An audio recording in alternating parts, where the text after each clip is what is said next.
This is what she's selling over here. You can see these bowls. We got the crunchy mango with the red powder on there. It's almost like tahine. If you guys are familiar with tahine back home, that kind of Mexican powder.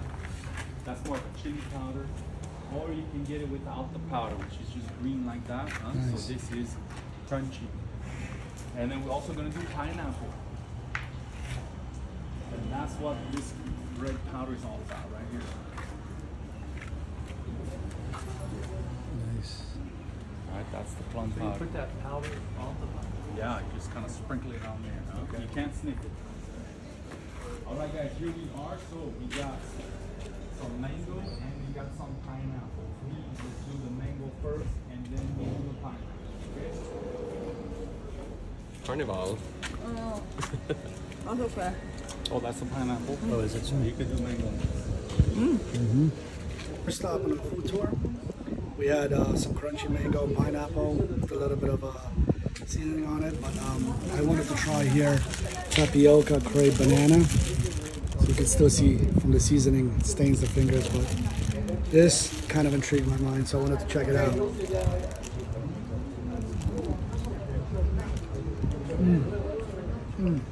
Wow. So you definitely taste the tapioca in there.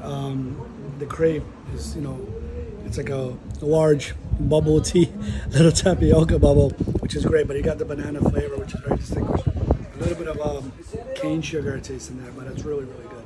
Love it.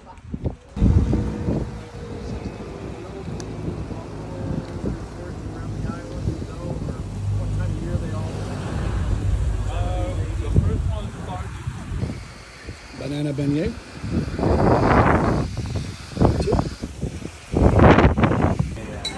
Which, no, much better. It's, I live in Seattle, it's the same weather right now. I was like,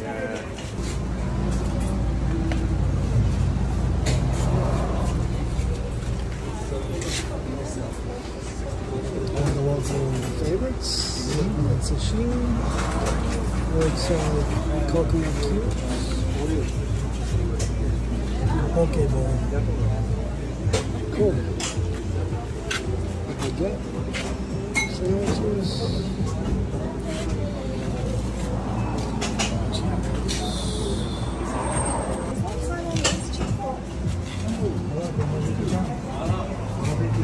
Yeah, so it's a lot of the Asian influence here.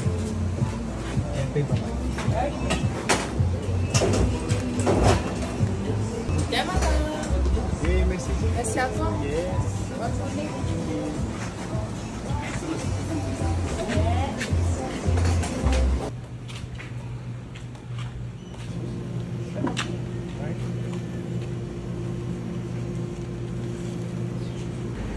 Local favorites, chow-mein with the baguette mixture.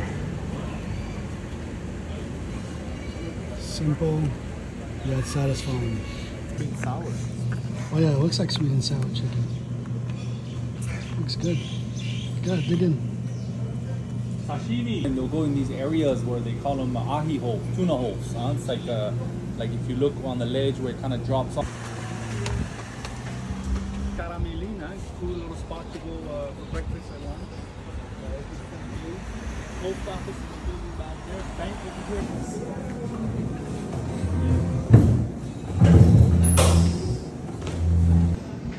We eat this one breakfast, lunch, and dinner. All right. One of the last dishes I eat before I leave on vacation is this, and the first dish I eat when I come back from vacation. Skyline chili. Yeah, exactly. Right? We all got our own little skyline chili, right?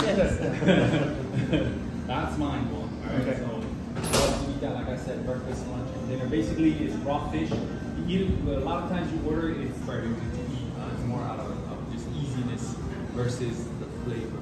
Right? Because if you really think about it, flavor is not tuna is not a strong flavor, but it's more like the international fish now for everybody to eat.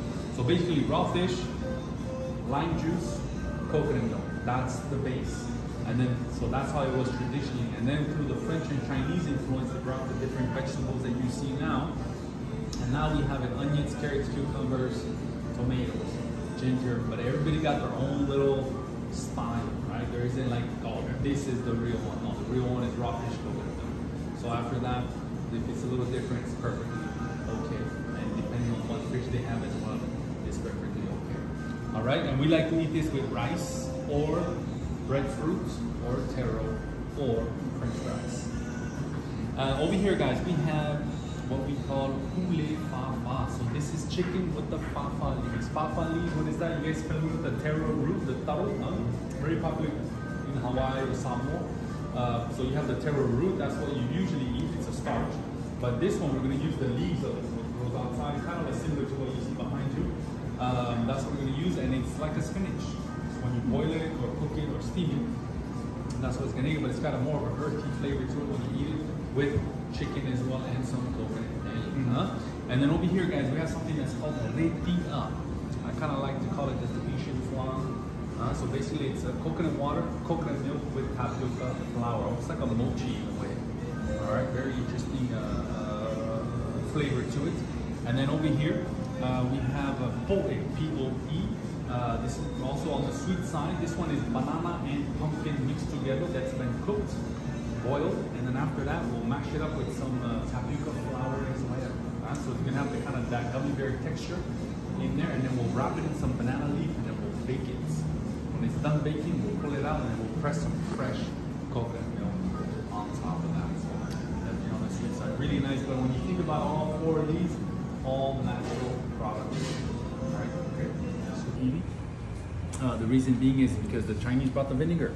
So we ended up creating, instead of coconut milk, switch it up a little bit. So it's raw fish, cucumbers, onions, ginger, a lot of ginger, and then, but yet it's a vinegar base, this one, versus coconut milk, vinegar.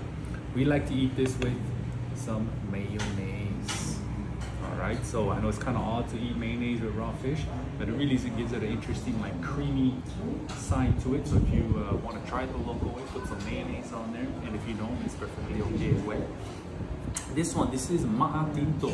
I would say this is probably the #1 lunch item here in Tahiti for locals, and this was made for the Chinese field workers. They needed something that was cheap to make, but was very had all the nutrients and very carb heavy to have to work out on the fields long days, and that was very filling.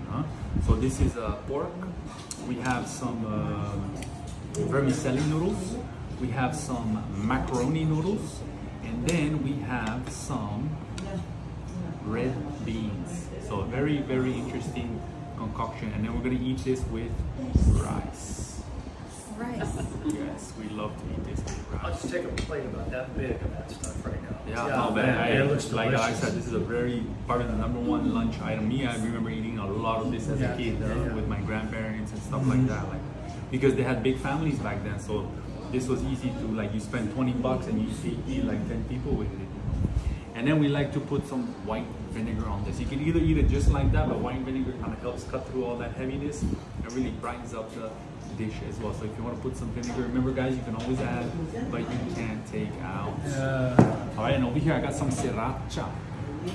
Okay, so we don't like spicy. You will never go here and order any kind of spicy food. Just people just don't like spicy, but we do. If you ask for it, they'll give you the sriracha, tapatio, donata cholula, or Tabasco, or some kind of homemade chili paste.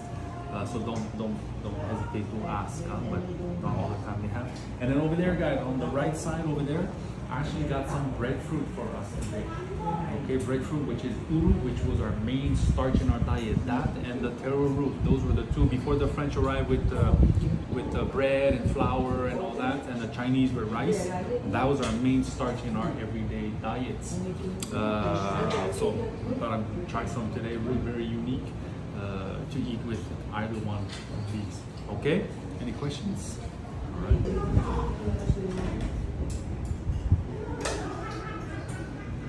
What do you usually dip the breadfruit? Do you dip it in into anything? I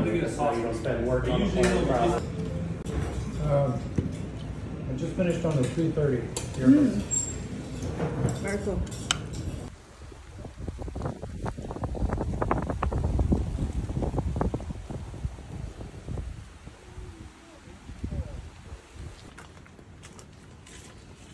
Look at this passion fruit. It's definitely full of passion.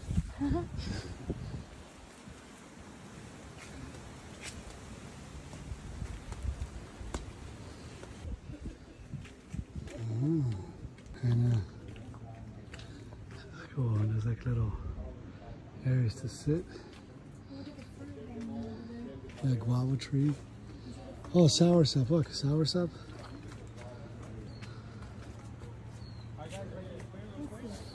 It's cool, right? Yeah. That is very cool. So here we have Come on, babe. this is how vanilla was brought in from Mexico. And when they did that, they did not introduce the bee.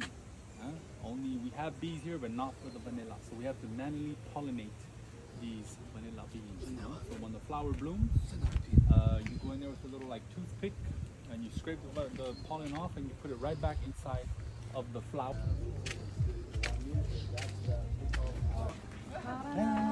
Arana.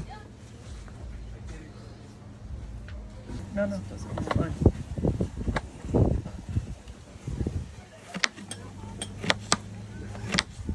It depends on which That's a product. no-no. Okay. That's a no-no. And lychee. Don't ask for ketchup or anything. But Or you mustard. could Dog has a Google